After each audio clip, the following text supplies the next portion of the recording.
உனக்காக ராத்திரி பூரா காட்டுக்குள்ள காத்து கிடக்கண்ணே. நேற்று ராத்திரி அந்த சொடல நம்ம வீட்டுக்குள்ள பூந்து மாமாவையும் பொம்பளையாலையும் அடிச்சு சாமச்சட்டெல்லாம் பிறக்கி வெளியே போட்டான். பொம்பளையும் அடிச்சானுவா? ஆமாண்ணே, அவங்களையும் அடிச்சுட்டான். ஹாஸ்பிட்டல் சேர்த்திருக்கோம். பச்சம்மா அவங்க அது தெரிஞ்சு மாமா பின்பக்கமா அனுப்பிச்சு விட்டாரு. அடவு வச்ச ரூபாயும் கையில் கொடுத்து விட்டாரு. எங்க போனாவும் தெரியல. மாமாக்கு அவங்களை பாத்துக்கிட முடியல, ரொம்ப வருத்தம். உங்ககிட்ட மன்னிப்பு கேட்க சொன்னாரு. உங்களை எல்லாம் அம்பாங்குலையா இழுத்து விட்டு சங்கடப்படுறதுக்கு நான் தான்ப்பா மன்னிப்பு கேட்கணும். இந்த மாதிரி சமயத்துல தங்க இடம் கொடுத்ததுக்கு நன்றி சொன்னேன் மாமாட்ட சொல்லு. நமக்குள்ள எதுக்குண்ணே நன்றி இல்ல. பத்திரமா இல்லைண்ணே.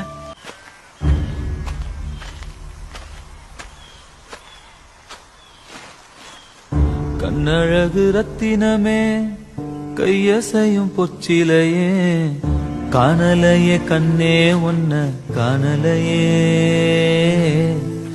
கையும் காலும் ஒன்ன எண்ணி ஓடலையே. பொன்னழகு பெட்டகமே, பூ முடிஞ்ச கட்டடமே, காணலையே தங்கம் ஒன்ன காணலையே, ஆடும் ஆடும் ஒன்ன எண்ணி